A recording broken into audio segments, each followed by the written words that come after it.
I am muted. No, I'm not. What is going on, ladies and gentlemen? This is the Complete Sinner's Guide. I am one of your co-hosts, Tyler Fowler, and with me, as always, my partner in crime, my brother in the Lord, Joshua Davison. Brother, what is going on, my man? Hey, bud, that was a pretty good intro there. Yeah, just came up with it off the top, So yeah, that was impressive how quickly you caught it, though. So good reflexes, but I'm doing okay. Had a pretty good day at work, and though I'm having automotive and financial hiccups throughout the time that I'm spending this week, it's actually been a really productive week at work, and it's been kind of a fun time. JD, you got some feedback there, bud. It's been kind of a fun time to spend with my guys in the program, and today was cool because I had a dinner, not a dinner, I guess it's a dinner, Christmas party with my coworkers at the rescue mission, and for those that are listening who don't know that, I'm the maintenance person for the Bay Area Rescue Mission in Richmond, California. It's a Christian-based 12-month recovery program and a homeless shelter, community kitchen, and donation warehouse and chapel. And so there's 5, soon to be 6 buildings that I'm caring for regularly. And today, all of the staff members that are involved in keeping this ministry moving all came together to have a Christmas party with one another. And one of my favorite parts about that is that the CEO and one of the other administrative employees get together and practice beforehand and set up some songs so that we can have worship at our business meeting. Yeah. So that's pretty unique. And I just had a good day. It was a really blessing to be around these people. They're very passionate, and it just kind of it reminds me why it's good to be good. Mm-hmm. Yeah. It's so refreshing to be around people that are full of love and kindness and aren't trying to be the biggest presence in the room. They just don't have to be, because everybody's ready to love one another, And so it's a really nice place to. I just love my job. That's awesome, man. So the video that you sent me, or the video that you sent in the group chat with everybody worshiping, where was that at exactly? That's actually at the men's program building. That's our West Wing. It's part of our cafeteria area for mealtime for the people in the program, as well as the local community and the people staying at the homeless shelter. So we serve whoever is hungry. And there are set times that people can come by and get food and stuff. And, all they have to do is get their temperature checked and use some hand sanitizer and keep their distance from everybody. And they get a warm meal and a place to sit and some fresh water and a bathroom to use. And it's one of those things that, sometimes as very lucky, blessed people, we don't realize what we have until you don't have it. Right. And so, it's really it's a necessity for a community that doesn't have a lot of wealth, because Richmond's not the richest city in the world. Right. Richmond, California, it's not known for being the high riser, money making machine. For those who don't know, the movie Coach Carter was actually based on Richmond, California, where you work, right? Yeah, actually that school's not far from where I work. So yeah, that's a good movie. Right. If y'all haven't seen that movie, Coach Carter, a really, really good movie. It really was. But JD Martin just popped on with us tonight. JD, how's it going, brother? It's been a while since you've been on CSG. What's been new in your life, man? Yeah, it's been going good. I think the biggest new thing that I can say was I became officially an elder at my church. I was already functioning. Congratulations. That's fantastic, dude. Yeah, I appreciate that. I was already functioning essentially as an elder. I was on staff, and I went from a pastoral assistant to associate pastor, which is just basically meaning that I became ordained. So I think that's the biggest thing. I've been kind of focusing, leading up to that and other things. I've been focusing on not doing too much online ministry, but recently I've kind of showed up again, right? So I made a couple of videos and put them out there, and here I am doing this. And actually, the Faithiest, I think that's how you say your name, Atheist. I made a video on him, kind of. So it's kind of cool. So it's good to be here and kind of discuss this with him and you guys. I'm glad you're back, brother. It's nice to take vacations, kind of so to say, but it's nice to get back home too at the same time, So we're glad you're back. I'm glad you're making videos again. and I'm glad you're with us tonight, brother. But yes, we do have Richard Suttles on with us, the Faithiest Atheist, who JD actually did. You released a video today answering one of Richard's questions that he posed to Dr. Leighton Flowers and Eric Hernandez, right? And so, Richard, if you would, go ahead and introduce yourself, and then we'll kind of give a background. We do have a video clip from Capturing Christianity. Dr. Greg Koukl and Cameron was talking about a few different things, so I'll play that. But Richard, if you want to go ahead and introduce yourself to the listeners that don't know you, yeah, take it away. Oh, hey, thanks. So I'm Richard Suttles. I go by the Faithiest Atheist. I do have a Facebook page, and I'm going to start a YouTube. I've got a YouTube page, but I just haven't started putting videos on it yet, but I'm going to start. The thing is, I work full-time in the counterterrorism world, so I really focus on radicalization and how people kind of go from thinking normally to where they become really, really radicalized. And radicalized isn't always bad. Sometimes it can be scary. But not always. When you're radicalized, you're thinking about something that's really, really important. And it's so important that you're willing to give up part of yourself to make that thing endure. And so far, not so bad. But some radicalized people become violent, and they're ready to do violence long beyond rationality. And so that's been my focus for the past 26 years now, both academically and career-wise. So I work in that world. I don't really have time to do like a full-time atheist ministry, if you call it that. But I do want to start putting up a few YouTube clips, because I think especially now we see so much polarization. I think I might be able to add a few clips on YouTube to help kind of explain what's going on with this polarization. And that's really, I'm going to keep using the word ministry. That's really what I'm about, less so than trying to disprove Christianity or trying to say atheism is the only way. I'm more about, why do people do this? Why do people say, hey, look, I'm going to give up part of my day or a whole bunch of my day to explain to people why I'm closer than they are to what's going on with reality? And again, so far, so good. But then why do people take it so far that they're really ready to start attacking and dehumanizing other people? And then what makes some people say, I'm not going to be like that. I'm going to be radical about self-respect and respecting others. I'm going to be a zealot for peace. What makes people do that? So that's really what I'm more about, more so than theism versus atheism. And then today, or just the other day, I wrote a question to Dr. Leighton Flowers, and they answered it. And I was really surprised to see that JD Martin had done a video on that question. So I felt famous. That was kind of my inspiration to start putting videos on my page. Right on, man. Right on. We appreciate it. It's kind of cool. Yeah. Right on. Well, can I start off by asking first, because this is actually the first time that I've gotten to interact with you in this way, and so I kind of wanted to just feel around and see, maybe when you're talking about zeal and radicalism, you're attaching that directly to behavior or to ideology or to what exactly is it that you're thinking is the first part of radicalization? How's that kind of like step itself out, and why would that be? You said something about counterterrorism as your career. Yes. Wow. Okay. So are you working directly with the military, or are you just in some other capacity? I started in the military and the Marines, and now I work for a government agency. And I don't mean to sound, service. Oh, thank you. And I don't mean to sound super secretive when I say government agency. It's just that if I say something, I don't want, and people know that I work for an agency, I don't want them to say, oh, well, this agency just declared this. And I'm low enough down. We know you work for the CIA. We got it. I will say this: if I worked for the CIA, I would have some great story about who I worked for that you wouldn't think CIA. So that usually this is the CIA. But by the way, thank you for your service. Yeah. I was also in the military, so. Oh yeah, what service?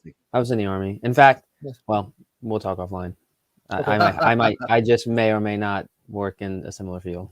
Okay. Okay, good. Well, thank you both. Go ahead, Richard. I was going to say Joshua was in the middle of asking something. Yeah. I was saying specifically that the attachment of terrorism, that kind of implying in itself threat and violence. I think that's probably the connection to what you called radicalism. So I guess my question is this something that you consider to be like a psychological phenomena within people, or is this something that's something maybe necessarily deeper? or less than that? I'm kind of curious as to what exactly do you attach the radicalism to? Okay, I will. After Tyler shows the video clip that kind of started this conversation, I'm going to get into why I think we have this zealotry wiring system, and I call it a wiring system because I think we have the psychology to where any person could become a zealot over something. Okay. And the reason why I always say something is that it could be a concept, it could be a person. So it could be like someone say, I'm going to be really loyal to this label, or they'll say, I'm going to be really loyal to this person, or I'm going to be really loyal to anti this person. So that, whatever this person does, I'm going to make sure that I can frame it as bad and evil, to kind of fight somebody who always tries to frame it as good. Or it could be a team name. So, and then the funny thing about a team name is that the team name can switch. So they can switch ideologies. So sometimes it's an ideology, but a team name could be about an ideology. And then over time, they become the opposite to that ideology. And people who are kind of in the middle just go along with it. Even though they swore they were going to dedicate their lives to say pro X, over time, they might be fiercely anti-X just because that's where the social norms went. That's where the groupthink went. So in that case, they're actually more loyal to the team name. And so they're zealots for the team name more so than the ideology, although they would probably swear it's the ideology. If you asked them why 10 years ago they loved this idea and now 10 years later they hate this idea, they would probably just get angry with it because their zealotry wiring system is kicked in, is ramped up so much that they don't think rationally about that anymore. They just think it must always be heralded and praised and worshipped and never scrutinized. So that level of zealotry is where you can start to really harm other people. And that's why I started all this is I want to try to catch people that are going that way. They could be theists, they could be atheists. There are so many atheists that are just as zany and want to get rid of people than any religious. Fair enough. Yeah. So it's just a human thing. It really, I'm going to pitch that it has nothing to do with religion, that it's just a biological, neurological system that we all have. And again, I'm an atheist, so I'm going to say this. I could be wrong, but in my view, religion is just one realm of that, not necessarily the explanation for that. Well, what's interesting, and I really do want to go into that clip, but to me, if what you're saying is true, and everything you said, for the most part, I would agree with, that human beings have a tendency to become zealous and we act consistently with our views and our passions and just even groupthink and all of that, right? To me, that religion would just be another thing that people attach themselves to. They can, for one person, it might be religion, another person, it might be sports, another person, it might be this. Those are just what people are attached to. The question, though, and I hope sometime after Tyler plays the clip, we can get into the discussion about, the validity of that. Right. It's, human behavior is one thing, but what is true? Are any of these religions true? And if they are true, then according to Christianity and according to God, you should be zealous for him. So to me, it's not the problem of being zealous or not. It's what are you zealous for? And more importantly, if that object that you're zealous for is worthy of your zeal and is true. And how that manifests. Yeah. I want to say I completely agree with what you just said. My whole ministry is that, okay, you're going to be zealous about something. Let's see what you're zealous about and see if you can't pick some metrics that are more helpful. Probably not just to yourself, but to other people. So I'm not anti-zealotry. I think we're all zealous. I just think sometimes we get caught up in something that makes us think in such a polarized fashion that we start to dehumanize other people. And that's where we can get into trouble. And at that rate, any religion could be true. And another thing we're going to get into, and go ahead and get this right off the bat, is there is, a realm of truth that's true regardless of what human minds think. So some people say objective truth. Amen. Some people say ontological truth. So that truth exists. And I'm going to say a lot of things that make people go, oh, you're a relativist. It's not that. We'll all agree that there is some ontological truth out there. It's just that our zealotry wiring system can make different people with opposing worldviews truly and sincerely think that they've discovered it, and in their mind. So when you challenge what they're saying, okay, well, you're challenging ontological truth, so you're not confronting me because I represent the ontological truth. So there has to be some just to clarify, and then Tyler, if we could play that clip, I think it'd be really helpful. Just to clarify, so you acknowledge that there is ontological truth, right? does that, I mean, are you suggesting that it's impossible for people to know No, that they actually possess the ontological, or their beliefs are in accordance with the ontological reality? well, another thing is we know that we're able to tap into ontological truth, or we wouldn't have air conditioning or satellites. The only way to get conditioning and Fair enough. satellites Yes. is that at some point we have been able to get to enough demonstrable scientific processes that we can have air conditioning and satellites. So we are Right. able to get to it. What I'll argue is that two people could fiercely believe opposing worldviews that aren't as easily transferable as Yeah. how to build an air conditioner. And Mhm. yet in their minds, it's the exact same thing. And they're going to each think, so, say one Muslim and one Hindu, Yeah. and they're both scholars and they're 80 years old. They're both going to say, my discovery has nothing to do with analysis anymore. I've discovered it. I can prove it to you just like 2 + 2 = 4, even though they can't. Yeah, but here's the question that I want to impress you on a little bit is, okay, so with natural sciences, right, that they either work or they don't work, and then the outcome is immediately apparent. But with Right. with philosophy and with theology and afterlife and some of these things, we can't just necessarily just verify them, right? Right. But does that mean that somehow that there's not truth about these things?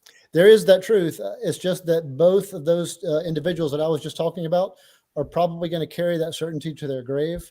And then outside of those two people carrying that truth to that perceived truth to their grave, there's going to be another truth that's actually there. And maybe the Islamic scholar was closer to it. Maybe the Hindu scholar was closer to it. Well, what if Maybe neither was. the Christian scholar that, take these random people that I don't know and more use me as an example? Mhm. What if the reality is actually that Jesus Christ was in fact the Son of God, and so forth and so on, right? So it And almost that's sounds like you're suggesting that people can only get somehow close to the truth. I don't want to put words in your mouth, but almost the language you're using almost sounds like they were closer. But what about them actually being correct? Well, Could the Christian possibly be correct that the Son I think of God about- did incarnate? I think it's Yeah, more about the problem of being able to verify it somehow, isn't it? right. And so if let's just say that Christianity is absolutely true and Yeah. it's completely 100% true, and all, especially the basic tenets of Christianity are true. In that case, the Christian scholar will have discovered the objective truth, the ontological truth, and he'll be certain. And meanwhile, there'll be, say, a Hindu scholar over here who's completely off, but they are equally as certain, and they can also provide what they perceive as really easy evidence to get to where they are. And if you point out where you think they're having a problem, they're going to think you have some moral or epistemic weakness that keeps you from seeing the truth. And in this scenario, we're saying Christianity is completely true. I'll explain why that Hindu scholar is probably going to continue, not necessarily, but might continue to carry that certainty all the way to the grave, because in his mind, it's as yes. But as one thing is Robert, right? Is that right? Richard, sorry. Yeah. One thing I will say though is I agree. I think what you're describing is the fact that people fundamentally are irrational, and they are so attached to their beliefs that they won't really scrutinize and believe things often for bad reasons. But one thing I will say is this sounds like almost like a hasty generalization, right? Because again, I'm hearing about these Hindu scholars, this Christian scholar, but I'm just thinking about myself because I don't have access to everyone else's mind, right? And I agree with some generalizations. I think what you're saying is a generalization, but I don't think it necessarily applies to everyone, especially myself. So if you were to ask me, am I certain that Christianity is true? It depends on what you mean by certain. There is some epistemic humility to recognize that I could be wrong. Right. And it's not as if that I'm not able to, think about these things and think about the possible alternatives. Okay. Right. So I'm just saying, and I don't think, Richard, I assume that it's what I noticed, and don't take this in as well. A lot of college students, they read Nietzsche, and they love Nietzsche. They all love Nietzsche, right? And they say, oh, there's this slave class, and there's the sheep, and everyone's a sheep, but me. I'm not the sheep. I am the enlightened one, right? And what's so interesting is that what I always want to tell those college students, no, you are the sheep. you yourself are the sheep, right?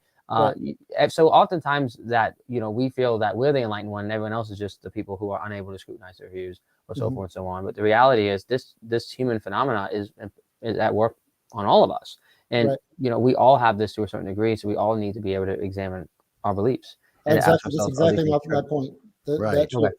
In fact, I want to establish three things because since JD's just met me, and I can tell that he's eager to get into this kind of stuff. There's three things I want us to clarify because I think if we don't clarify them, you'll come back and keep asking me, Don't you understand this? So, and there's one guy named Tim Hull that I talked to, an unbelievable. I've been talking to him for 4 or 5 years, and he'll keep saying, "Are you denying that there's ontological truth? Are you saying that there's no way to reach ontological truth? And are you saying we should stop trying?" And he's known me for 5 years, and we got to the point where I would make us write that down. There is an ontological truth. Sometimes it's discoverable more easily than not, and we should always keep trying, always. And sometimes I would type that out and say, "I verify this, I confirm this, do you?" And I would make him type out, "Yeah, I confirm this," and I would take a screenshot so that if we're having a conversation over months and he's like, "Are you denying ontological truth?" I would say, "Remember," because he's so quick to say, "Hey, don't forget there's ontological truth." I'm like, "Remember, that's our foundation. We start with that." So yeah, let me ask you about those truths though. So you said JD, real quick, if I can we go ahead and get into this clip, and then I would love to continue this conversation, because I think the clip will explain the foundation of where Richard's coming from.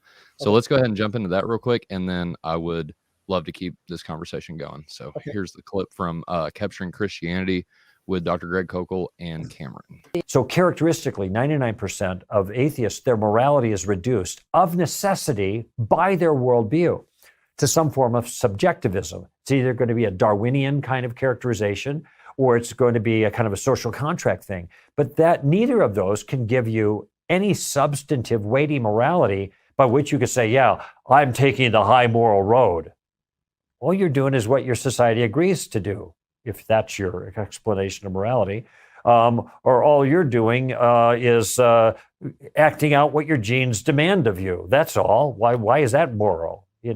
So I'd be curious to hear their response. What is it? Well, we care about truth. Why? How does truth itself become virtuous, since there cannot be any virtue in atheism? Virtue is a moral quality, okay? And anyway, evolution doesn't choose for truth. It chooses for reproducibility, that's all, not for truth. And many have made this point, including C.S. Lewis and Alvin Plantinga and others like him. So I'd be curious what an atheist had to say about that. That'd be a good question for your listeners to ask to atheists. Well, why are you campaigning so aggressively? What motivates you? Now, they're going to give some answer, but I think that answer is going to be vulnerable to more questions, because I think the answer they give is not going to be able to make sense in a materialistic worldview. So it'd be interesting what that conversation will look like. So with that being said, JD, Let's go have ahead. that conversation then. That conversation is happening right here. So go ahead, guys. I didn't mean to interrupt, but like I said, I did want to get that clip to lay the foundation of where we're coming from. Well, here, more directly, let's just give some space real quick for Richard. How do you answer Greg's last question there? What do you think is the driving force? Is it just our neurology and inborn personality? You said it was more general than that. It's like not exclusive to any personality type. It's a human universal. Yeah. Okay. I'll give like a quick spiel about these wiring systems that I'm talking about. And as I see it, we have three wiring systems in our brains, and they sometimes compete with each other. Sometimes they work together. Sometimes two work against one. Sometimes part of one works with part of the other two. But those three wiring systems are self-interest wiring, which means you're in it for yourself. You want to make sure you're doing okay. Not always a bad thing, but it's usually first. And then the second one is cooperation wiring, where you want to be cooperative to other people.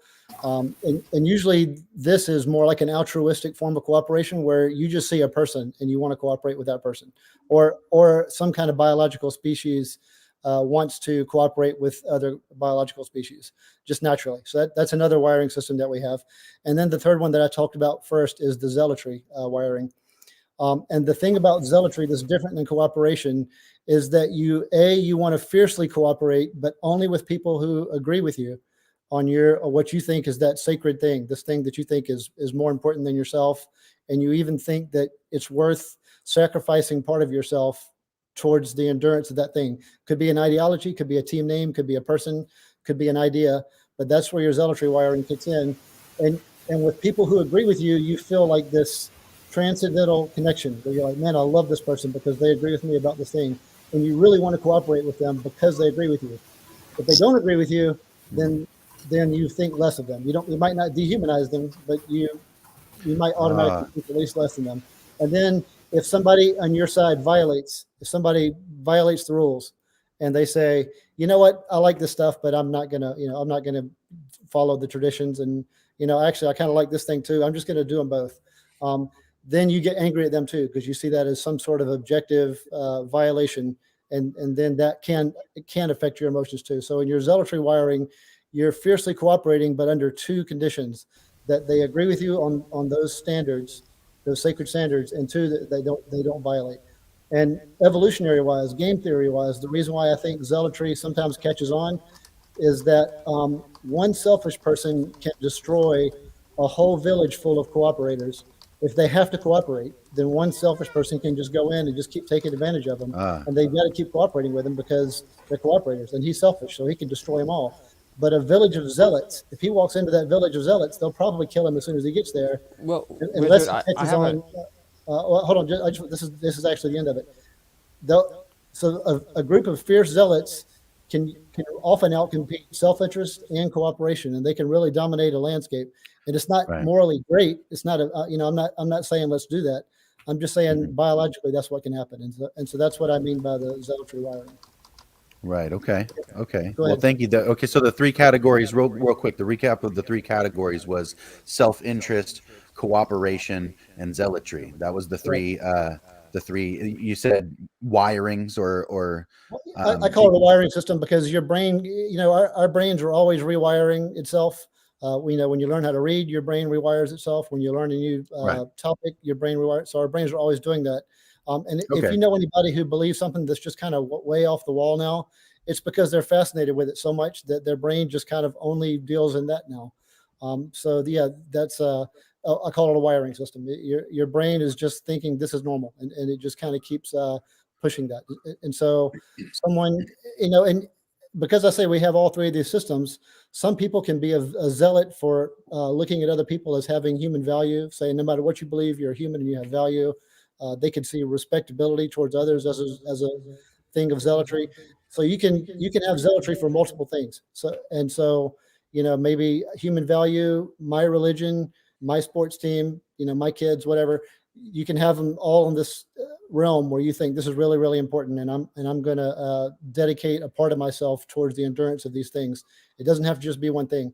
And I'm going to argue the more things you can fit into your zealotry wiring, maybe the less likely you'll be towards polarizing towards other people.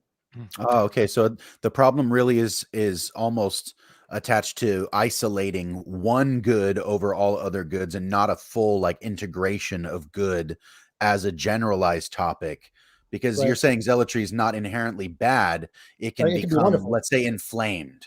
Yeah, almost like a sickness where you because it's what you're describing to me sounds a lot like the Piagetian model of playable and non-playable games gone to a wrong extreme, right? Where the guy who has a non-playable game needs to enforce it on you in order to, because I think I understand what you're saying. Okay. Sorry, JD, I didn't mean to cut you off there. You had a question for him, right? Yeah. Sorry about that. Trying to fix some audio problems. Am I coming in clean or no? Much better. Okay, you sound good to me right now. Yeah. I am coming in clean. Yeah. Okay, good. You got rid of the Anyways, static problem. If I do, let me know. Okay, Richard, here's my question for you. Are you a naturalistic determinist? Well, okay. My thing about naturalism is I don't think we know everything that there is to know about naturalism yet. I think there might be just tons of more stuff than what we know that could be going on in nature. Well, sure. Yeah.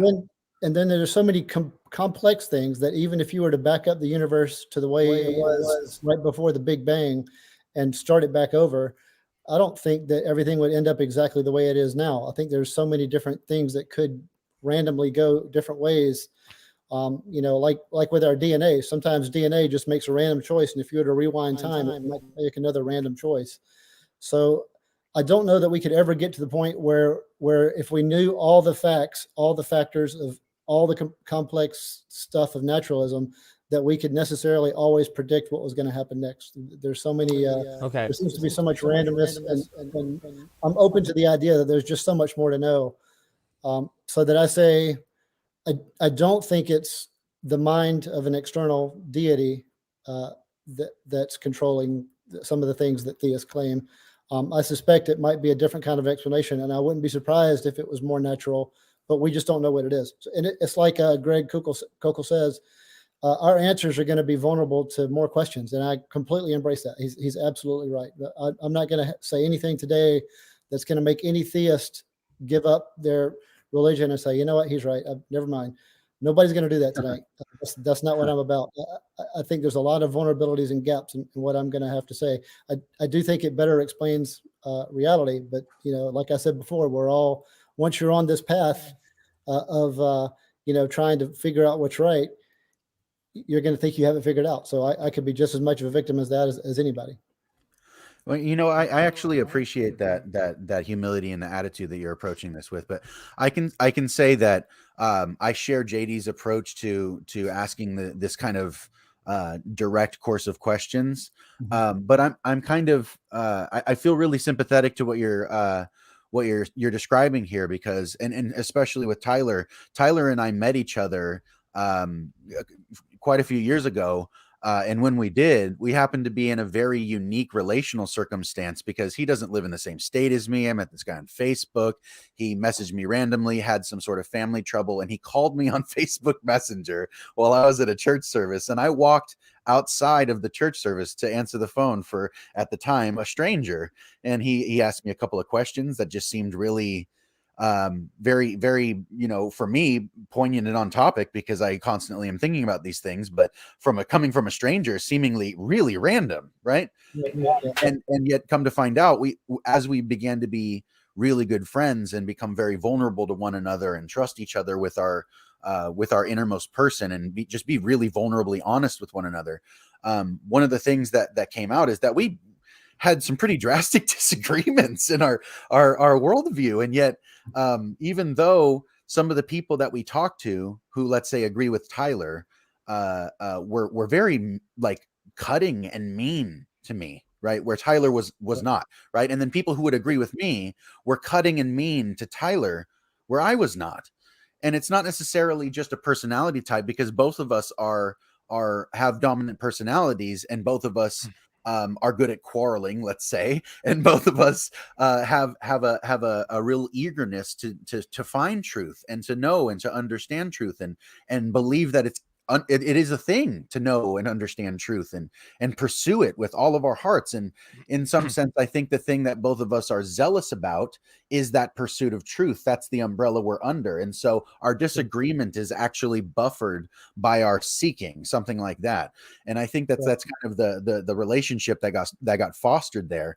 And what you're describing is actually the same thing, is buffering a relationship where, even though we have our passionate pursuits, we're not aiming them like clubs at one another, right? Am I still following?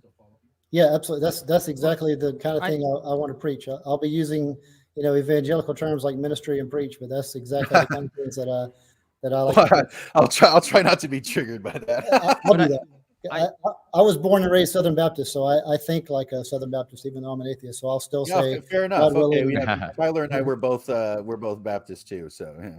So I want to go back. Tyler, my audio is so messed up. Let me know.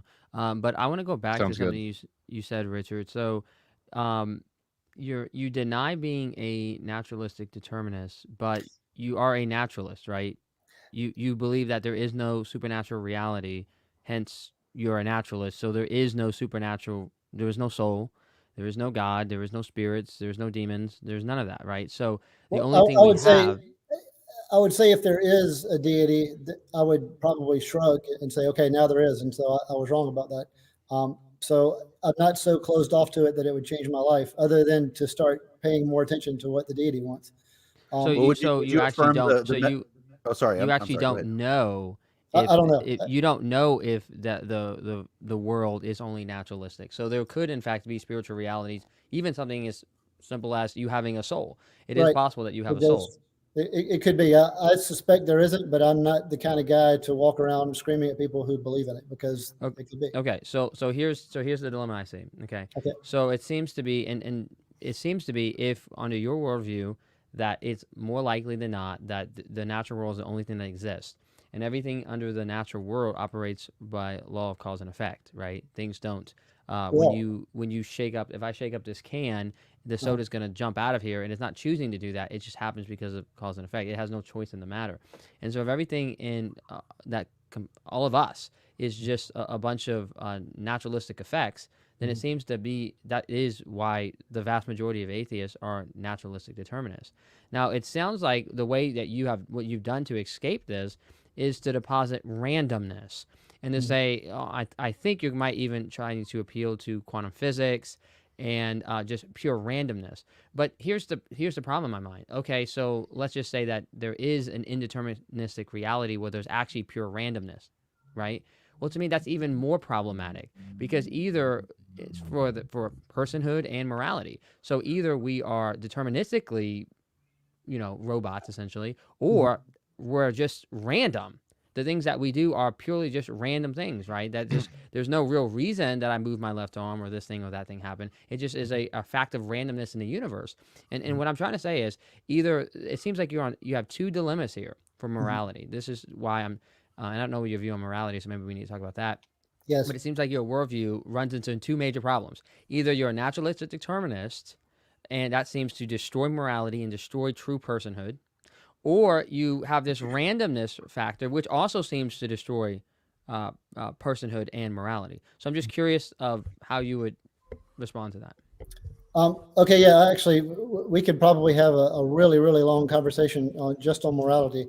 But I do want to talk about morality and epistemology, because as I see it, those are the two platforms of zealotry.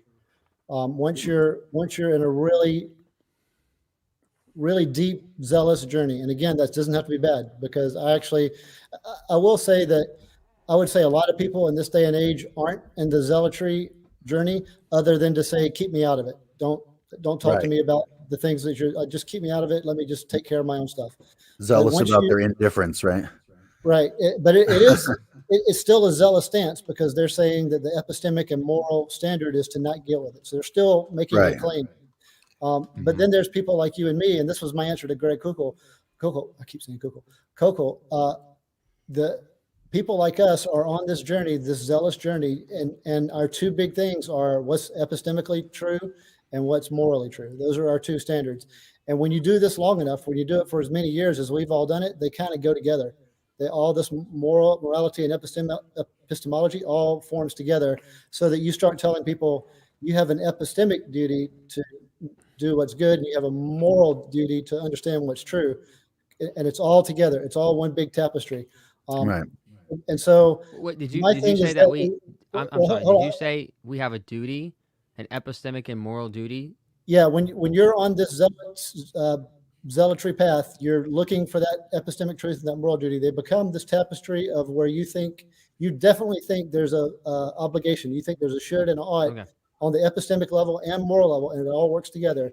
And you definitely think that's, and you're like, I'm not doing analysis anymore. I've discovered it. And so once you're on this journey, you have that perception that you've figured that out. And we all have that. And like we said before, some of us are going to be closer to the truth than the others. Do we wait, Richard? Do we have to think that we figure things out to start living in correspondence to those things? So it's for example, it sounds like you're actually agnostic. So it sounds like you don't think that you figured it all out, and yet it sounds like the very fact that you're called the Faithiest Atheist and on this show doing your ministry and everything else sounds like you actually are living consistent with that, but you don't think you figured it out. So I don't think I figured out every answer. And something Tyler and I were talking about last week is that with every worldview, there's going to be some gaps, some things that you can't point to and demonstrate as easily as 2 + 2 = 4. But we think that we have enough figured out that we're ready to tell that. We're ready to preach. And we're ready to say, look, I've got enough figured out that you should listen to what I have to say. And that could go for atheists, theists, sports fans, Okay. people in love with their country. But you're in this moral and epistemic tapestry of shoulds and oughts that might be true. Given the law of non-contradictions, we can't all be correct, but we Right. all perceive it as if we are correct, and we think that the other people are missing something. They've done something wrong to get there. Right. So the thing. Tyler, you caveat- look like you're going to say something. Yeah. No, well, I'm just letting Richard finish his thought. Yeah, I don't want to jump in real quick. Go yeah. ahead. The caveat I want to say here is that there is actually a truth. Here we are with our tapestries. Outside of that, there is going to be some truth about deities and whether there's a standard for morality outside of us or whatever. That exists, but all of us who are on this journey might think we have it, and we're not open to considering the fact that we haven't got it. So when you just said whether there is a objective morality or something of that sort, so are you agnostic on whether or not morality is objective? Because that was really the question I was asking about determinism, randomness, how that relates to morality, and I was assuming that you affirmed objective morality. So do you recognize that your worldview doesn't give you any grounds, or where are you at when it comes to objective morality? Okay, so and this is another thing where I just don't know how we would demonstrate it. If it does exist, and sometimes with other people that I've had this conversation with, sometimes I'll imagine that there's two aliens from another dimension who know the answer. They know whether there is or not, and they're just watching us. Something they would say is that all of these people feel like once they're on this zealotry journey, they feel like it is, and it drives them and it moves them, and it means a lot to them. And if there isn't one, then the aliens would say these guys are fooling themselves. And if there is one, these aliens would say, so some of these guys, they all know that there is, but some of these guys have it right and some don't, or they all have it wrong, but they all perceive it because it is there. So those aliens would know for sure. They could show it to each other. They could say, here it is. But there's a difference between lack of being able to demonstrate something and believing in something. For example, I don't think you can demonstrate that you're not in the Matrix. I don't think you can demonstrate you're not a brain in a vat. However, something suggests to me you don't believe that. You believe that you're in fact in the objective world and that you're not such a thing. So there's a big difference between knowing something and believing something, and whether something, the fact that you cannot demonstrate objective morality, which I can debate, is not really the question I asked. I'm saying, do you believe that objective morality is true, or based on your worldview, do you admit that you cannot ground it, and so your worldview causes you to be either agnostic or flat out deny that objective morality exists? So one thing I can see already, because there's like 7 things that you've mentioned that I really need to talk about and bring up to make sure that what I'm saying makes sense. I can see right now that you and I probably just need to have another conversation where we just go over and over all the different things that I'm talking about, because my message really here today is to explain why I think that atheists will have that passion to answer Greg Koukl, and why they would be immediately turned off for him to say that it must logically lead to nihilism if they don't believe that there's an external source of morality outside of the human mind. And like right now, Greg Koukl will say, well, in that case, they have to be nihilists. They just haven't realized yet. I agree with that. We can talk about that. We can leave the morality conversation. We can talk straight about whether atheism leads to nihilism. We can do that if you want. I totally, you don't need Greg Koukl. I'm here. And I definitely believe that, in fact, that atheism. I'm pretty sure what he means is he's not really trying to necessarily debate. I think he's trying to just articulate the thing that could be drawn out. Like, let's say the lesson, not the answer, something like that, right? Right. And here's another thing about, and you keep bringing up things that I've got to make sure I explain to people. Just because you can't demonstrate something, that doesn't mean you're not allowed to believe it. There's 2 people that I know that have talked about this. One is Stephen Meyer and the return of the God hypothesis. And then another one is a guy named Michael. I pulled this book because this one's important. I don't know if it shows up backwards on your book. But the Knowledge Machine. So both of these guys have talked about why all of a sudden did science emerge? Why in the Reformation were we suddenly, after hundreds of thousands of years of humans existing, why did we suddenly get into science?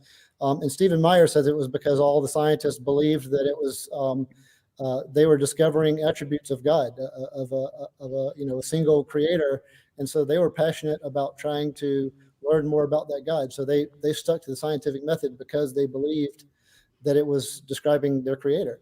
So for them, this was another way to learn about God. Michael Streffen for the Knowledge Machine had a different view. He said that they were absolutely committed to being able to demonstrate whatever it is. You can't take another step until you can demonstrate it, which they put each other in this at odds, where they had to find a way to demonstrate things. So at that point, they had to come up with telescopes and microscopes, and they had to build things in order to demonstrate, because the other guys wouldn't listen to them unless you could demonstrate it. And so I think that both of those guys are probably true. I think all of those scientists who are arguing about being able to demonstrate, I think they were all theists and probably majority Christians. So they did believe that they were discovering God. So there was that passion. But because they were so zealous about it, they weren't willing to listen to other people bring in their opinion unless they could demonstrate it. So they had to demonstrate it. And I think that's where the scientific revolution came in. And then the final thing I want to point about this is that the author of The Knowledge Machine says, if you live your whole life like that, it's irrational. To try and make it so that you won't take a step unless you can demonstrate it, it's unhelpful, it's irrational, it's unreasonable. So I don't think that you absolutely have to demonstrate it, but I do think that two things about demonstrations. One is it closes at least it closes the issue. If I'm arguing that 2 apples and 2 apples equals 4 apples, and we bring out 4 apples, then at some point I'm going to say, okay, 1, 2, 3, 4, I was wrong. So that it helps to be able to demonstrate it, but it's not necessarily, it can't be the only way to live. So by all means, believe things that you can't demonstrate, but also admit it. So I can demonstrate this, I can't demonstrate this, and this is a gigantic leap of faith. Atheists have that too. That's why I'm the Faithiest Atheist. We have leaps of faith too. I think though, Richard, I think that there's something in between that, right? There's something in between. I can demonstrate this, and this is a giant leap of faith. There is. I simply believe this. I think there's explanatory value and consistency. So that's where there is the worldview analysis. So, for example, morality. There seems to be this natural recognition that raping and torturing babies, or cutting off women's noses, or going around and mass murdering people is objectively evil. Right. I mean, when 9/11 happened, all atheists talked about how evil this was to do these kind of things. So there seems to be this objective reality that we all perceive, just like we perceive we're not brains in a vat or in the Matrix. We perceive that there is such thing as morality, and often it goes against us. We don't even want it. We try to repress it. We try to say, stop telling me that this is wrong when I really want to do it, and yet it keeps that nagging feeling that I'm objectively wrong and that I'll be judged for that continues to be there. So the thing is, what we have to ask, just like any other phenomenon, is what worldview or what set of data best explain this? And it seems to me, and that's how we come to all kinds of beliefs, right? For example, why am I not a brain in a vat? Why is the deity of deception not simply tricking me into believing all these things? Well, that is not the best explanation of the phenomena of me perceiving that I'm talking to 3 gentlemen in this conversation right now.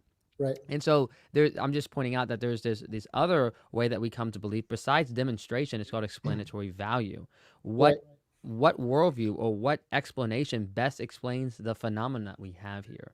Right. And this is why I say to always keep struggling, because like you, I don't think that it has to be demonstration or a leap of faith, but I do think those are the 2 ends of the spectrum. The thing where you can just show it and then it's over. And then the thing where you say, well, I don't know, but I believe it. And then in between that is all of our philosophy and modal arguments and things like that. And people lay it out the best they can. So I absolutely do agree with that. So just go ahead. Yeah, just to be clear on one thing. So everyone would agree that we can know things that are not demonstratable, or at least recreatable. First of all, yes, but second of all, we could be wrong about some of those things that we know and can't believe. But if we can survive knowing that and thinking that, then natural selection will say, well, okay. Because the thing about natural selection, and again, I'm becoming this from an evolution point of view, natural selection is just checks in to see who's still here. And if you're still here, then natural selection is like, okay, good, you're still here. Even if you don't believe something that's true. To talk about our moral perceptions, when I was saying that you're going on this zealous journey and you have this moral and epistemic tapestry, with that comes these intuitive perceptions of absolute right and wrong and correct and incorrect. So epistemology and moral intuitions are seriously compelling us to think, don't even look into this. This isn't analysis. You're receiving this. You didn't study this and then find out about it. This just hits you. Somebody tells you something horrible this person did this horrible thing, you should immediately recoil. And then when that person recoils, you're like, hey, where did that come from? Where did that disgust that you just suddenly felt? Where did that come from? Wait, I'm so confused. You're saying that, so when I hear about, or when I view, this happened to me when I was 15 years old, I watched a man beat a woman in front of her. Are you suggesting that I rationalistically thought I should be horrified by this, and that resulted in me feeling horrified? No, he's saying that afterward you can question the source of that reaction. Why would you react that way to that stimuli, and why should it be a moral reaction versus? Yeah, actually, I was saying the opposite of what you said. Okay. Some things we don't actually analyze it. It hits us. Okay. Yeah. Something that I never thought of, or something I never thought I'd see, and it hits me, and I recoil, and I'm like, oh my God, what was that? Yeah. And then a theist could say, where did that come from? Why did that suddenly happen? And I can see why someone would say, well, it must be based on something external to the mind, or external to us that we're realizing, rather than something that's biologically or neurologically happening in our brain. Yeah, that wouldn't be my argument. My argument would be, what is that? Like, my argument is when you hear stories about young girls being molested, and you have moral repulsion to that, what is that? Is that in fact merely an opinion? Is that a lack of taste? Is that just simply an evolutionary mechanism, like picking your nose or defecating? What is this? Is this really wrong or not? Right? And to me, and that's really, you wanted to go into nihilism. There's so many things that I'm still trying to figure out. Do you actually believe that it is objectively immoral to do certain things?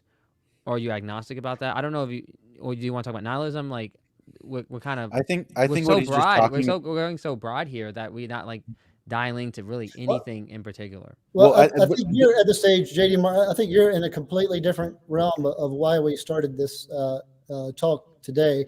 Although you're asking things that need to be answered. I just don't know that. Right. I wasn't ready for it, and so it's kind of cool to kind of test me to see what I can bring up off the top of my mind. And so it's really, really important what you're bringing up. But for the bottom line about what I was trying to get across to Greg Koukl, and then I was thinking we'd start there and work backwards. But to quickly try to answer what you just said, if we have this epistemic and moral tapestry of where we think there are oughts and shoulds, we have this intuition and stuff that kind of hits us. I think we're born with some of that. And some of those are more universal. So like if you, like for instance, I study ISIS, the terrorist group ISIS. Yeah. And even ISIS would think it was disgusting to torture newborn babies, because ISIS is like, well, they're just newborn babies. They haven't learned yet. And then they would say, unless you're trying to make a point, or unless they're doomed for something else, unless there's some larger thing that needs to happen, then we would just have to overcome our disgust for the, killing babies for this other good. But even they are generally like, oh my God, torturing babies, why would you do that? So there is some universal things that I think we all inherit, but I think, we inherit a sweetness for sugar, or bitterness for salt. That doesn't necessarily mean there's something external to the human brain that makes, that makes us do that. Okay. So it sounds like you're biting the bullet, but so again, I'm not, so maybe you can help me out, because I don't want to press you in areas that you don't want to be pressed. Okay. Or anything like that. And I normally love it, but today we weren't. No, that's fine. I want to respect where you want to go. So if you could just succinctly tell me where you want to go, so I can make sure I understand where you want to go, right? Okay. Because when I was explaining what we were going to talk about, and it looks like we're almost running out of time here, but when I was explaining what we're talking about, I saw the Greg Koukl quotation, and it sounded like Greg Koukl's real question for the atheist, right, was simply, what are you doing? Right. Why are you so passionate about convincing atoms in motion that have no ultimate meaning, that are going to dust and will cease to exist? That, why bother?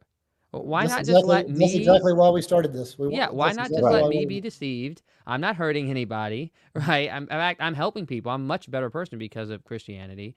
Why not just leave me alone? Right? I'm teasing you, but seriously, why is it, and maybe not you particular, but why is this overriding passion of atheists to destroy the faith of believers? For what reason? I agree. And that's part of my ministry, is that, I end up arguing with atheists like the kind you're describing. I'll argue with them even more than theists. In fact, I usually like doing shows with Christians like this more than I do with atheists, because there are so many who are like, we just need to get rid of it. We need to stop placating them. We need to teach them how reason and logic work. And I can't really spread my message to them either. In fact, they'll say, you know what, you're secretly religious and you don't know it, because I'm not appropriately condemning theists. So yeah, and there's some good atheists, but there's not too many popular. Like I couldn't have 5 minutes with Matt Dillahunty. Matt Dillahunty would hang up on me. Yeah, because, he's not on that level, bro. Yeah, Richard. So yeah, I'm with you that I don't think atheists should do what you're saying, but I do want to explain why they're doing it. Like I understand why ISIS is doing what they're doing, but I'll never sign up with ISIS. I do understand how their moral and epistemic tapestry works, because I read their crap all the time. And I understand why atheists do what they do, even the atheists who want to eliminate religion, and they feel like there's this subjective morality that has to do with the well-being of the world, and that that well-being is different than our individual opinions, and so they call that as objective morality, and that's what their standard is. Objective morality. Right, like Sam Harris. That's what I heard. Yeah, well, I meant to say just objective morality. This is what they view as. I see what you're saying. If it's they view it's the subjective, but if they believe it's subjective, then to them it's objective. And that's so strange. Well, I think that's the thing that for a second here, because I've actually spent a lot of time in that kind of realm of the debate, because I love philosophy, but I also love psychology very deeply. And one of the things that I listened to was several talks by Sam Harris about his understanding of morality, and he tries to, give let's say a reason why objective morality can be a thing without a religious quote, theistically religious worldview. And he ultimately says that the goal by which we perform might be subjective, but the means to achieve that goal, once it's been decided, can be objective. And so he thinks that whatever's at the top of the value hierarchy might be arbitrary, but once it's there is an objective way to achieve such a thing. But honestly, to me, that is just semantic word games. That's like I agree with you. That's the thing, JD. I think I agree with you, but I think instead of focusing necessarily on the philosophy or the worldview of the thing, what he's pointing out is the phenomena occurs, and the reason he thinks it occurs is actually a human universal. Right. Well, yeah. I think we're born with this human universal to build this zealotry wiring with epistemic and moral platforms. I think we tend to believe that we have it figured out. I think we tend to get angry, or at least we get threatened to feel angry if people challenge us, which could lead to more dehumanization and polarization. And then there's people who've learned to deal with it, and they've brought in more stuff into the zealotry wiring, where they've decided to treat people nicely and to live more organized lives. And that's the thing that I'm pushing. Some things I don't know that we can answer. One thing I hear though that does pique my interest. And how long are we going, guys? We can honestly go for however long. I don't have a constraint on this one. I'm good too. Okay. I'll probably, you guys can continue. I'll jet out eventually. But anyways, one thing I find disturbing is oftentimes I think we fail to really understand the worldview and the mentality of another group, and we just label them as fanatics and crazies and psychos and deranged people who are mentally disabled or whatever, and don't realize that, no, they're actually being very consistent with their nature and their worldview. So, for example, ISIS. I don't believe in for one second. I'm sure there are some opportunists in ISIS, right? I'm sure there are some individuals who just want to rape the girl down the street and they join ISIS to do that. I'm sure that happens. That happens to every single group. That happened even in the Maccabean period, where the Jewish Maccabeans were fighting against tyranny, right? And they even said that the hypocrites had joined them. So that's always going to have opportunists. But to me, ISIS is really just being consistent with their worldview and what Islam is really trying to accomplish. In fact, what's really going on is that your friendly Muslim down the street or whatever either is extremely secular or is just disobedient or just completely ignorant of what Islam truly entails. Right. So it's not that your friendly neighbor down the street who barely is Muslim at all is a true Muslim. No, that person is actually equivalent to a liberal Christian who is just basically Christian in name only. That these people that are most serious about Islam are this way. Right. So I'm The- just the- curious of your thoughts on that, about just people, consistency and the consequences of worldview versus just this, be people are sick in the head because only sick people in the head would ever do bad things. Right. So like the difference between a good zealousness or a zealousness that can lead to good versus a zealousness that can lead to evil. Yeah. Yeah, and there's one thing I want to point out right now too, and we haven't even gotten into when I talk about this tapestry that we all come up with.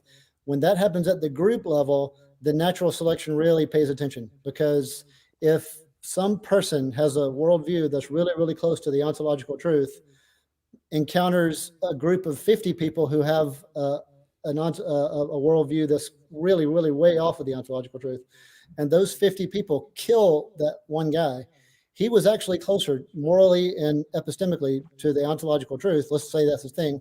Yeah. And they just killed him. And natural selection will look and say, well, who's still here? Those 50 people? Good to go. So evolution is not something to praise, from my view. It's just, if that's what's going on, and I believe that's what's going on, then it's just something to know that natural selection wouldn't care if ISIS suddenly, got to where they had 200 million people and they were wiping out people left and right, and they were celebrating. I don't know that natural selection would reach in and favor one side. They would just keep. What's interesting? I'm so fascinated by what you're saying, because I've heard this before, and I find it so interesting. And I'm not sure exactly what you meant. You sound like you're saying one thing and then you said something else, like, oh, maybe he's saying something different. But I often hear evolutionists speak of natural selection as if it's a deity in control of things. I'm glad you brought that up. As if it exists to care at all. Yeah. Natural selection is merely you were able to deposit sperm in this. Right. This other person wasn't, and they died. Right? That's right. It has no thoughts. It has no direction. It has no telos. There is no goal for natural selection. It doesn't exist. It's just a phenomenon that says if you die, you can't reproduce, and your genes disappear. That's all, right? So of course it's not thinking like, oh, this guy has the truth, let's preserve him. It's not alive to be thinking about anything, right? You and I are bringing up things that I've got theist friends that I've had conversations with for 15 or 20 years, and you and I are touching like the peaks of all those conversations in the space of a couple hours. Man, I wish I had known you were coming. I would have said, we need 4 or 5 hours to talk about this. Well, my friend, you have an invitation. Guys, I have to go. I had to do. I was about to say real ministry. This is real ministry. Somebody's letting me know I have to minister to them on my phone. I have to do a phone call here. But I will say that you have an invitation to Faithiest Atheist to come on my channel and have a discussion with me. I usually don't talk to atheists, to be completely honest. Well, I'll be a completely different type of atheist. I won't. No, you already have shown yourself to be a completely different type of atheist. So you have an invitation on the channel, and I would love to talk to you, and we can hone in on whatever you want to talk about, right? So we'll figure it out. But thank you, Tyler. Thank you, Tyler. Thank you, Joshua. Thanks for hanging out, JD. We appreciate it, man. And continue to love on this brother. Thank you, Richard. God bless, brothers. Thank you. See ya. Right on. Real quick about what he said about natural selection. He's absolutely right. And even Charles Darwin brought this up. He and other evolutionists hated him for doing it. He said, I'm going to talk about evolution. I'm going to talk about natural selection as if it's a decider, and it's not. I'm going to talk about it like it's a person, like it's a mind, and it's not. But he says it helps to explain it by saying it that way. So I was doing that too. And, there's so many caveats and platforms that I have to establish with people that I've had these conversations with for, over a decade. And as I was talking to him, I was like, man, he's going to hit each one of these because he's good at it. But yeah, it was hard to catch them all so that he wouldn't have to ask it. So I kind of had to push forward as much as I could until he asked it. Then I would go back and say, you're absolutely right about natural selection, not actually selecting. You're absolutely right that there's a perception of moral objectivity, and people act as if that's the truth, even if they say it's not. People who say that it isn't will say that it's, absolutely mandatory that you understand that it's not, which itself is a moral claim. So he's absolutely right in these things. So I appreciate having that challenge, but I don't know that I was ready to answer all of those questions. Well, JD's a sharp dude, and he's good for the pushback. I've had some conversations where JD put the grill on me too, so I understand. But you took that really well, and I appreciate that you are you're really well mannered. Like so Thanks. good on you, man. But Yeah. I appreciate also the fact that what you're talking about is more the description Right. of the phenomena rather Yes. than your explanation of your worldview being the Right. best explanation of the phenomena. The phenomena Right. is we're all zealots toward Well, something. And the right. Christianese language for this, let's say, is Mhm. you're always going to worship something. You don't get to choose to worship. You choose what you worship. Right. Right. And so it sounds like you're describing a similar problem that we're describing, but you're Yes. seeing it and describing it using different languages all. And Right. I think maybe it's because I've gotten used to not speaking what I call Christianese Yeah. because of the place where I work. A lot of the people when they arrive are just not Christians, let's say. Right. And so I have to kind of, identify with them. And the scripture says, be all things to all people and meet them where they are, but be kind enough not to leave them there, Right. And so I think what you're doing is in a really noble sense, the same thing. And I Yes. think JD was just trying to kind of stick a crowbar under it and see what the motive was, Yes. and something approximating that. But I think the way that you describe, and especially because of the way that you just talked about natural selection and Darwin's confession that it's not a deity, but I'm going to talk about it as though it's a conscious persona that makes Yes. decisions. Mhm. For me, because and Tyler knows, I have a way of viewing the world that corresponds to, let's say, storytelling. I call it a narrative structure or a narrative lens of looking at things. And I don't think that we can look at things that happen in a sequential order without telling a story, because there's just too many facts of reality. We need to integrate them into something like a narrative, or we simply Yes. won't understand them. And so when Absolutely you're agree with talking that. about the progression of somebody going from, let's say, self-interest to inner community and communication or cooperation, I believe was the language that you used, and then going from there into a category of zealousness, whatever happens to land at the top of that hierarchy of value, if it's isolated enough from everything else in the hierarchy, and that hierarchy gets steep enough that that thing is seriously elevated above everything, it will Right. naturally produce, like you said, a zealousness. So I'm totally tracking with what you're saying here. I Eh, agree with you, because I would say, for me personally, because I appreciate the language you're using to describe this stuff. For me, it's really clarifying, because I do agree with you that people get zealous about things. That's inevitable. It doesn't matter what personality type you came from, where you were born, or what kind of parents you have. In some sense, there's going to be a zealousness about you. Some people are zealous about not fighting other people, and so they became non-combative. That happens Yes. to be part of passivity and being an agreeable person. It's attached to Yep. a personality, but it doesn't exclude you from being zealous about something. So I totally Exactly agree right. with you. And I think that's mostly because of the way that we interact with the world. As persons, is Yes. really like we're not interacting with material compositions of things. That's just not, Right. it's not what we're doing right now. I'm not talking to a clump of cells. I'm not even just talking to a face. I'm talking to a person that inhabits Right. the thing, right? There's something very mysterious about this. And so and like you said, it's very difficult to think about what it would mean to say I can demonstrate or not demonstrate a claim. It's like falsifiability is a big deal. So I really think that I agree with a lot of what you're saying. And I correct me if I'm wrong, but I feel like I'm tracking with what you're explaining so far. Yeah, you are absolutely. In fact, I was going to add something that I think this explains why William Lane Craig and James White will go to their graves, each thinking that the other one has missed something, that they prioritize something. They both assume they're going to be and go into heaven, and they're not concerned about each other's souls, but they each think that the other one is missing something intellectually, or something is tying them up that they haven't caught, and they're each absolutely positive that they've put in all the work, and they have each put all the work. So they've become zealots, although they're both Christians, although they would each of them would drop everything and run to the other one's house if the other one's house was on fire. They're going to live great lives and take care of their families and grandkids and great grandkids and be inspirational to a lot of people, and probably go to their grave thinking that the other one was wrong about either predestination or Molinism. Not to say they won't change their mind, but they've both put in so much work that they're probably just going to be zealots on different sides of that coin, but at the same time, still have that sense of unity and cooperation with each other, at least under the banner of Christianity or just human being. Neither one will ever become an atheist, but if one did, the other one wouldn't turn his back on him. He'd still be there for the other one. So I just wanted to say that, just being a zealot doesn't make you, keep you away from towards or away from religion. It's just that series of epistemic and moral standards. I will say that a Calvinist is absolutely convinced that you can't, or a predeterminist is absolutely convinced that you can't be able to choose something that God doesn't know you're going to choose, and they don't think there's any way around it. And I realize Molinists think there is a way around it.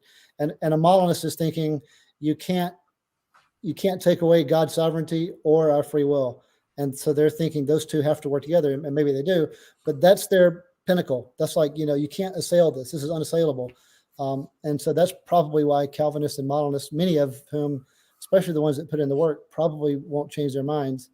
But you can at least say, I still love this person, to the end of the earth, and we'll just keep arguing about that one thing, but otherwise we love each other. So that's just another example of how zealotry can really take hold and not really be dangerous, but it can just affect your certainty to such a degree that you probably won't ever change it. And again, not to say it never happens, but it just makes it really difficult. Right. And I still agree. And it's funny because you're using Christian categories to explain these things. I really appreciate that you know what you're talking about. But the way that kind of plays itself out ultimately, because like I said, I've had a real liking and let's say a zealotry toward learning about psychological personality models and behavioral models and just different kinds of things. And I've spent a lot of time thinking about belief. Being a religious person, let's say, I've come to recognize that what you're describing fundamentally is a religious behavior, this kind of zealousness toward something that can land at the top of a value hierarchy. And it's like some people's value hierarchy is, let's say, in ridiculous disarray, and there's no arrangement. There's no like organized system of belief, let's say, like a religion, but there's not necessarily a disconnect from being religious. I think that is the human universal, is that we are in fact religious. And arising from that would be the variability of the individual belief, but it doesn't necessarily mean that you won't have beliefs. It just doesn't mean that they have to be organized beliefs. But people who have organized beliefs are usually organized around a community model of belief, because I believe to aim it, and using the word believe here, like colloquially, like I've come to understand that when you aim at any high order good, doesn't matter what it is, it's always going to be a communal endeavor. You'll never be the best version of yourself if you're by yourself. It's not even possible. It's a silly thing. You gotta be with the group. We're made to be part of a group. That's the truth. Right. And so that's why I think it's the case that calling out the let's call it the like the inflammation of zealousness in the wrong categories, or even let's say when something that is a good gets isolated from other goods and it becomes something that's wholesale, the only thing that matters now. Everything else can be sacrificed on the altar of this one good, right? And even must be. Even at that point, they say not only can it be, they say it must be. Right, yeah, exactly. Yeah, it must be. This is a moral necessity that you agree with me because of my level of moral outrage or zealousness, or however you want to describe that. Yeah, I can totally see that. And even in a political model, it works exactly the same. I agree with you. Yes. I've come to call this pendulum thinking, right? Where it's like there's the two extremes and no one can safely land in the middle. There's always the motion constantly back and forth between the two extremes. Yeah, and in fact, if you try to, even now, you can try this. You find a narrative on MSNBC, like they'll say that Kyle Rittenhouse is a monster, and you turn over to Fox News and they'll say Kyle Rittenhouse is the greatest hero that ever lived. Right. You try to find the nuance in there, and who's going to hate you? Fox News viewers and MSNBC viewers. That's MSNBC is going to call you a Fox News guy. Fox News guy is going to call you MSNBC. And then where can you go? Because you don't have any, if you stick with it, you wouldn't have any friends if you can't learn So some people are like, well, damn, I've got to either call him a monster or, and incidentally, you ask him. The thing I mentioned about Kyle a year ago was I said, okay, I work with radicalization, but a big part of that is community resilience. And I said, with all the law enforcement and emergency management and private industry owners that I work with, I can say that no matter what your intentions are, even with the most noblest intentions, you would never carry a weapon that you're not registered to and trained with into a riot, with other untrained people. You wouldn't do that. You would coordinate with law enforcement. You would coordinate with the industry owner. You would have documented proof that you had coordinated with law enforcement, and you'd be working with a team of people. This is what community resilience specialists would do. However, MSNBC and Fox News hates me saying that. Not the actual, I'm sure the pundits would too, but viewers of each are like, you're missing the point. He's a monster, or you're missing the point. He's a hero. They don't want to talk about the nuances. They're absolutely fixated on either condemning him or praising him for exactly the same reason that you're saying. That it's Right. got to be one of those two ends of the pendulum. Guys, we do have an audience question here. Jordan Okay. Thornburg asked, I'm just curious what book Darwin said that about natural selection. And welcome to Richard. I really like his attitude and appreciate it. Thank you, Thanks, Jordan.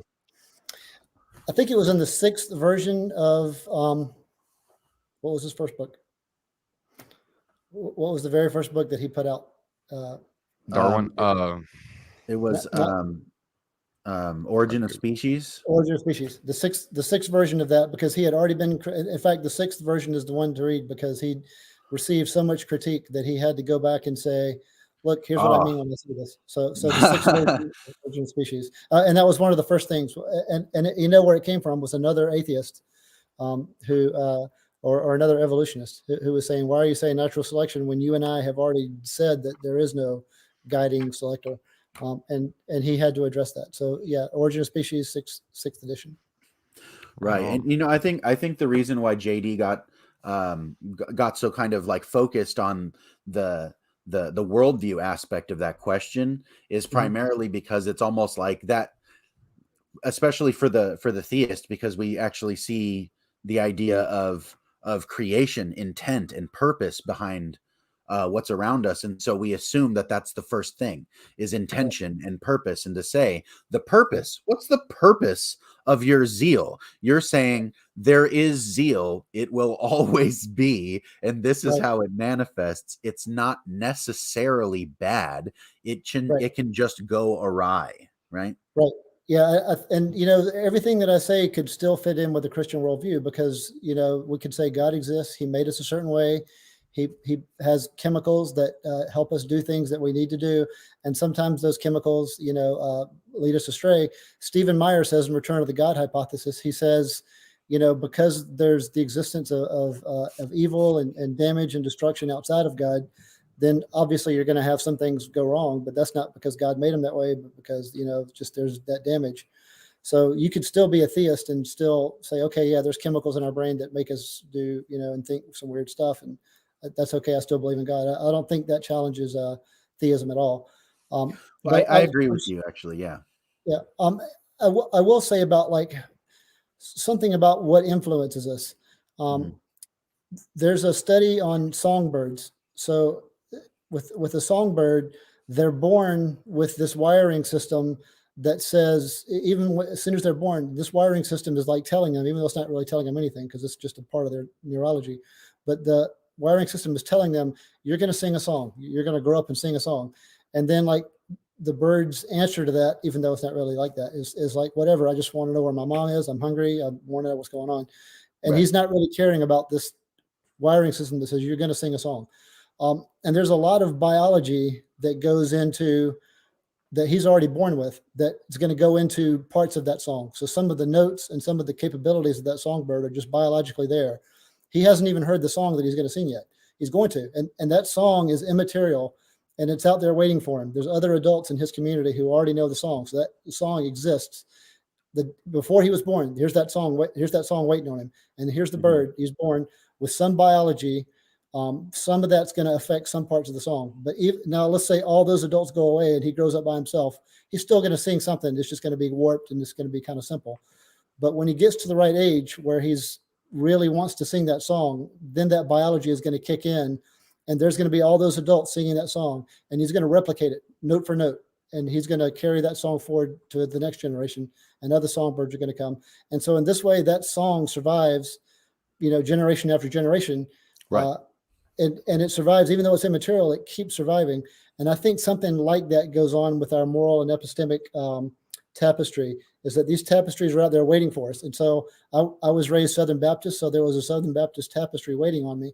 And it's sort of a rebellious tapestry, because the Southern Baptist Conference Center was really anti-science. That they were really kind of pushing. This is back in the I'm old, I'm in my 50s, but like back in the 80s, the Southern Baptist Conference Center was sometimes saying, well, scientists right now are saying this, but we're saying this, and that's kind of the opposite of what like William Lane Craig or Frank Turk would say. But 20 or 30 years before that, there was a push to not do that, and our church was rebelling against that. So I kind of had that rebellious Southern Baptist tapestry waiting on me. It didn't doom me to be Southern Baptist. Case in point, I'm now not a Christian, but still I still use that language. I still, my church still treats me like I'm a member of the family. All my members of my youth group, we all still hang out with each other. 90% of whom are still Christians, and we just treat each other equally. So that tapestry was waiting on us, and so that tapestry is immaterial, but it has a lot to do with how we act and behave. And so when natural selection comes and checks up on us, they're going to be like, "Yep, you're all taking care of each other. You're treating each other nicely. You're all doing well. You're healthy. Your kids are happy. See you later." And natural selection goes and checks on spiders or something, which again is not what it really does. But that's what I think our morality. A lot of it is based on that. And so if it turns out that it's just not true that there's a source of morality outside of human minds, at least there's something going on where some things, like absolutely torturing innocent things, seems to at least be universal. And you can kind of start there, and then from there you can see where people will ISIS will be the first ones to say absolutely don't do that, except sometimes maybe they'd be the first ones to break off from that, and then you'd have other people that would say you would never do that, and then also you have to take care of your parents, and then also you have to do this. And so I think a lot of that morality comes from some biology, some of these wiring systems, and then a lot of it has to do with the conditions that we're born into. And again, I'm not saying that you're doomed to your culture that you're born into, but all of that, I think, influences you so much that those influences will at least last your lifetime. There's really a lot of variables that go into what influences our everyday choices, right? Choice by choice. There's so many variables that go into that. It's actually, it's ridiculous to even think about, right? But as we start winding down, Richard, first and foremost, I just want to thank you for coming on and your attitude. Man, I love this conversation. Absolutely. A lot of it was over my head. I'm not going to lie. That's kind of why I've just been, just sitting here kind of quiet and just learning from you guys. But there is one thing that I wanted to ask, and it kind of goes back into where JD, I'm not going to go where he was going, but I'm still confused on one thing. Mhm. How do we know? And whenever I say no, I mean 100% certainty. Is there that? But how do we know we have discovered objective truth? Does that make sense? Yeah, I think we all struggle with that. If you're on this journey that I'm talking about, then you're absolutely fascinated with how do I know? Mhm. And for me, a lot of it was pragmatic. A lot of it was, okay, like for instance, as an atheist, I think we make up our religions, but I think we don't mean to. I don't think there's like a table full of deceivers who are like, let's call this guy Jesus. Right. I think it's based on something, and then some things resonate more than others. And again, I'm the atheist guy, so feel free to dismiss. But I think we make up our religions, but we are on this journey, and we are. I'll agree that we all have this. We're all religious the way Joshua was saying it. That's my number one message: is that we're all religious in that sense, and that we're looking for this epistemic and moral truth, and that as we discover it, we can feel more certain. And I get that certainty can be misleading, but even when you double check yourself, even when you say, "How would I know this? How would I disprove this to myself?" Even that's kind of warped by this cultural tapestry that was waiting on you when you were born. Even that kind of affects how you double check yourself. So my answer to that was, at some point I said, look, my kids need lunch tomorrow, so I'm going to make sure they have lunch. and my boss needs this report done. I'm going to make sure I do that. So like these pragmatic steps that I have to get through at the end of the day is something that pulls me out of it to say, okay, look, I think the universe is 14 billion years old. If I don't buy these hamburgers, my kids are going to be screaming at me. So I go buy the hamburgers. And if somebody tells me to demonstrate a 14 billion year old cosmos, I'll do the best I can do. But I have faith. I have faith that, the science on 14 billion year cosmos happened. I have faith that evolution explains why we're here. I'm seriously freaked out by fine tuning. When I learn more stuff about the cosmos and the sun and the angle of the earth, that seriously freaks me out. So I would have a hard time fighting Stephen Meyer on fine tuning. So dude, honestly, I'm a theist and it still freaks me out. So I'm so like if somebody wanted to scare me into theism, keep pushing that. At some point, I think this is what I believe. These are like the top 3 reasons. Like I'll tell you right now, my top reason for being atheism is that the fact that we're a species of 7 billion people who seem to operate on certainty and seem to base ourselves on how many other people kind of agree with us. And we have all these different ideas, and some of us, once they're on this journey, is willing to die for it. And we can't all be correct, but we keep behaving as if we are anyway, and we don't seem to care that the other ones don't agree with us. The fact that we're a species that seems to be operating like that, that's my main reason for atheism. That's my number one reason why I think that we're atheists. So it's kind of a sociological problem, right? Right. And a scholarly theist would, could tear me apart pretty quickly, and that would be fine. But that's like my pragmatic, quick answer. And then I'm like, okay, I need to walk my dog. And so at some point, what's that? I was going to say, can I introduce you to something that I think might actually be valuable and kind of bridge some of the gaps without being too, let's say, I'm not trying to like pitch you a new version of Christianity. Okay. So all I'm doing is I'm going to kind of give you something that's helped me a lot of the way for the last year and a half, kind of make sense of things in a way that I had not really had access to before. And I thought a lot like what you're describing right now, only the conclusion I came to was that theism is true. And the theistic model that I feel maps onto reality and explains human experience best is Christianity, right? But beyond that, understanding that, like you said, that's all good and fine as that abstraction, like in this non-existent space in my mind, but really my kids need to be fed these things that I'm doing in real life, these immediacies. That's really like, honestly, like past that, whatever, like, okay. So the reason I mention this is because I've come to realize that there's in some sense 4 things, let's say, that what the reality, the universe, let's say the reality that the universe is and our interaction with it. Well, that's what I mean by reality, right? Both of those things together. Reality is made of 4 different things, right? Okay. And kind of in this order for humans specifically. And I think this also has explanatory power for the problem that you're addressing. The first thing that the universe is made of, always, the first thing it's made of is meaning and participatory meaning. Okay. Right. That's the first thing that the universe is made of. And it's the first thing that we interact with. When I see what's behind you, I don't just see black lines and shiny other lines. I see a shelf full of books. I have information in mind when I see books. I also have the action, the behavioral pattern, let's say, of grasping a book using my forefinger and my thumb and opening pages delicately using the dexterity of my fingers. All of those action patterns are built right into the shelf behind you as I look at it. It's really just so deep being able to perceive that. It's all meaning, right? Second is purpose, because that's either what's inherent or what we attribute to it, depending on whether you're, let's say, you're an atheist, you think we attribute meaning and purpose. I'm saying we directly perceive it because that's exactly what the universe is actually made of first, is meaning and purpose. And then we can discuss the material composition of any given material object within our perception, the reality that we're interfacing with or we're interacting with, right? It's like the gripability and drinkability of the water in my cup isn't something that I can reduce to its material composition. It's irrelevant that it's made of H2O. The action pattern that I'm doing is actually part of my physiology, but it's also part of my decision making. There's so much involved there. You can't just reduce it to atoms and so forth, right? It's like the first thing it's made of is the meaning and the purpose.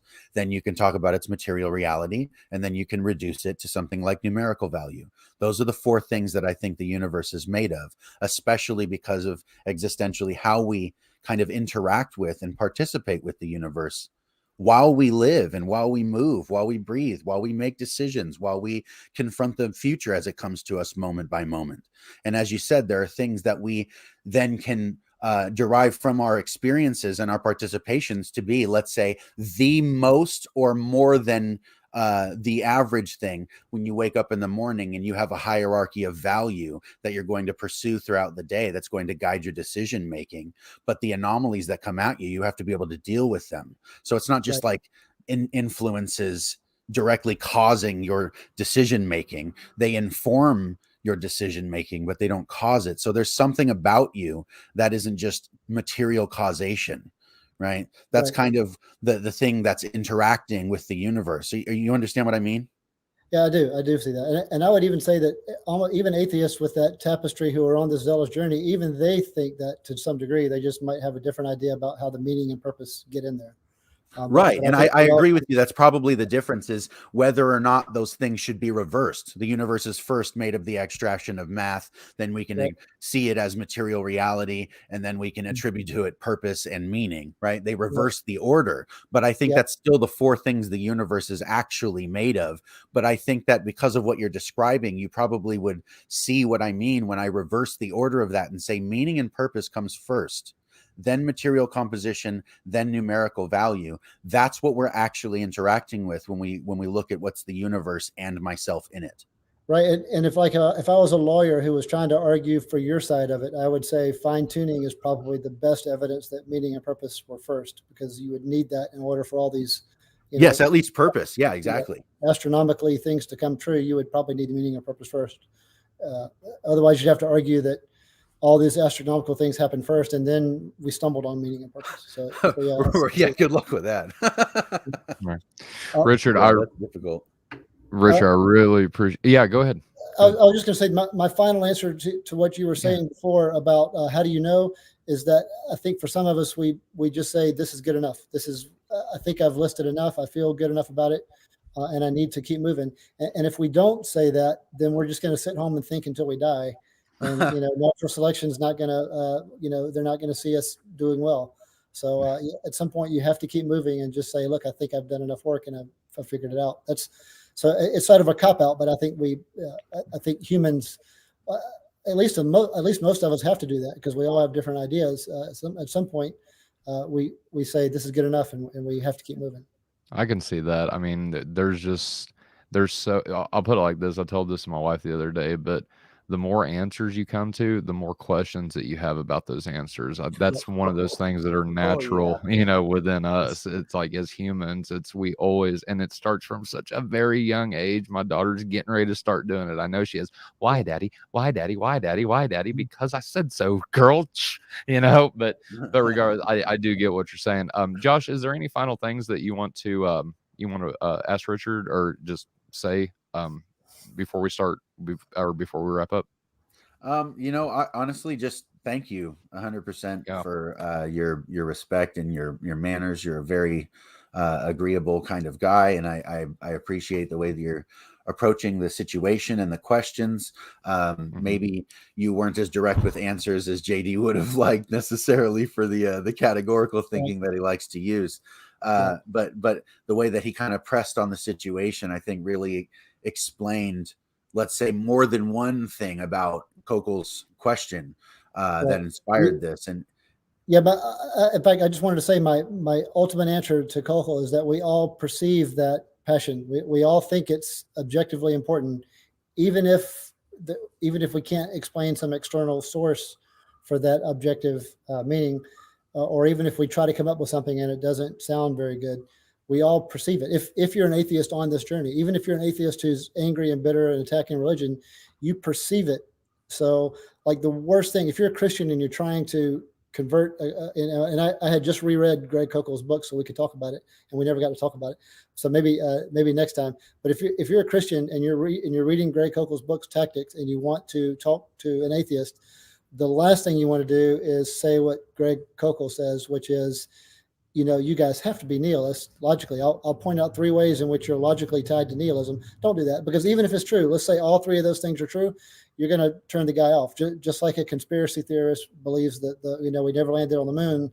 If you keep throwing science at him, he's going to freak out. So don't do that. If you have this atheism has to lead to nihilism thing, save that till later. Use the tactics and listen and maybe put those stones in their shoes.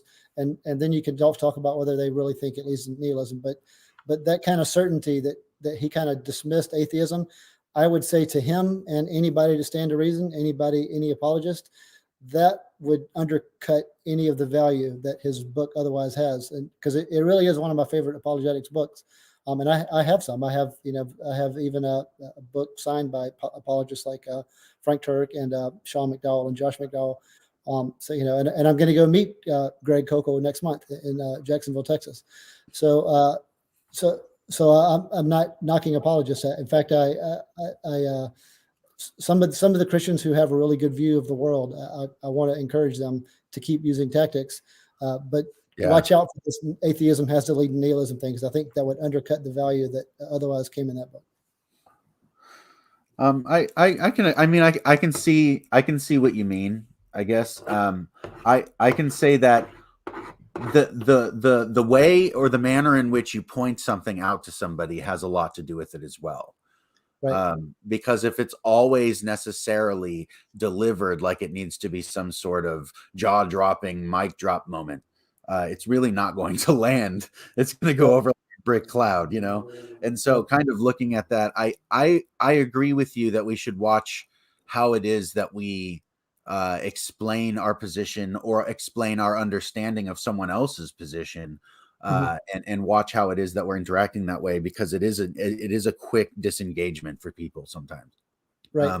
But I think that there's something really biting about pointing out the implication of someone else's worldview.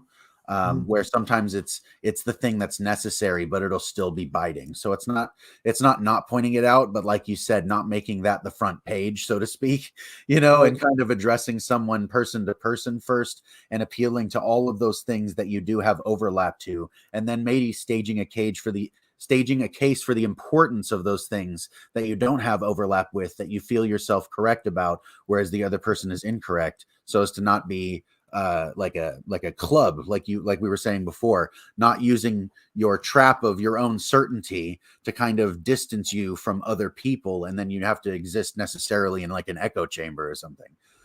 So yeah, I agree with that. Yeah, I was trying to think like something that David Wood would say, which is one of the more warrior. See, you can come say hi. My youngest daughter is trying to peek in. But then she got bashful and walked away. If David Wood heard what I just said, he would say, look, young man, even though I'm probably older than him, I'm in my 50s. He would say, look, I'm sorry, this might hurt your feelings, but I deal in facts, and I'm just dealing in stone cold facts, and you need to be aware. If you were on meth, I wouldn't try to make you feel good about this. I would just show you that meth is dangerous for you. So I need to tell you this, and I'm sorry I hurt your feelings. I get that mentality. And so for people who are like David Wood, go forth. I might not be able to reach you, but if it's possible that people can perceive meaning and value without there being an external source, if that's possible, then some atheists might be doing that, and in which case you could be cutting off the rest of your conversation if that's how you see it. And then even if there is that, maybe you can help them see it by doing dropping the stones in the shoe, which is the Greg Koukl thing. Make them find that out. So many people have converted to Christianity over this. So many people have said, if there's not a foundation for morality, then what's this all about? From C.S. Lewis down to Cy Garte or Gart, whatever his name is. I don't mean to say it like that. I honestly don't know how to pronounce it. So many Christians, intellectual Christians, got that way from this argument. So I'm not dismissing the possibility of an external source of morality, but I'm just saying, if you're talking to an atheist who thinks that he's on this moral and epistemic tapestry, and you're telling him that he's logically just no more than nihilism, you're going to cut off communication, even if it's the case. So keep that in mind. The language that he's speaking and his mindset is all about that moral and epistemic tapestry. Right. Understood. Yeah. I think that's probably really useful advice, though. But I really appreciate you. I thank you so much for being so respectful and so thoughtful. Even if you still disagree with us, we've come to recognize that that's kind of part of the thing that we do here. Right. We might have disagreements, but this is one of those times where it's almost kind of bittersweet, because usually we end that with we're all unified in Christ, right? So I just, without feeling too cliche, I do want to invite you to consider the source, so to speak. Of course, I understand that, and and I'm open to more conversations about it, and I'm not dead set that it can't be. I just my message was just about from that tactics mindset that Koukl has in his book. To try to keep that in mind when you're talking to other people, especially if they're convinced, if they're absolutely convinced, it's going to be a long journey. Assuming that that's the case, it's going to be a long journey to get them past that. And saying that it's nihilistic is probably the end counterproductive in the moment. Yeah. Right. Fair enough.